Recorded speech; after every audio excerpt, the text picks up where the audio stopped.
আসসালামু আলাইকুম রহমতুল্লাহি ওবারাকাতুহু। আলহামদুলিল্লাহ, সমস্ত প্রশংসা রব্বুল আলামিনের জন্য। ফাকিহু আবুল লায়স রহমাতুল্লাহ বলেন, যে ব্যক্তি 7টি আমল করবে সে আল্লাহ পাকের কাছে ও ফেরেশতাদের কাছে ভদ্র হিসাবে পরিগণিত হবে। তার গুনাহ মাফ করে দেয়া হবে, যদিও সমুদ্রের ফেনা পরিমাণ গুনাহ করে থাকে। সে ঈমানের স্বাদ পাবে, তার জীবন ধারণ ও মৃত্যু উত্তম হবে। 1 নাম্বার, প্রত্যেক কাজের শুরুতে বিসমিল্লাহ বলা, প্রত্যেক কাজ শেষ করে আলহামদুলিল্লাহ বলা।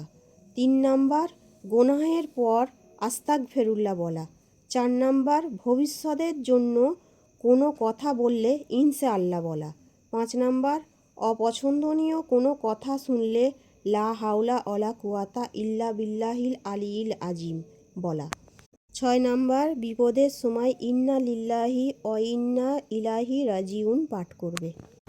7 নাম্বার, সর্বদাই কলেমায়ে তাওহীদের ওজিফা পড়া। হুজুর সাল্লাল্লাহু আলাইহি ওয়াসাল্লাম বলেন, যার জীবনের শেষ কথা হবে লা ইলাহা ইল্লাল্লাহু মুহাম্মাদুর রাসূলুল্লাহ, সে জান্নাতে যাবে।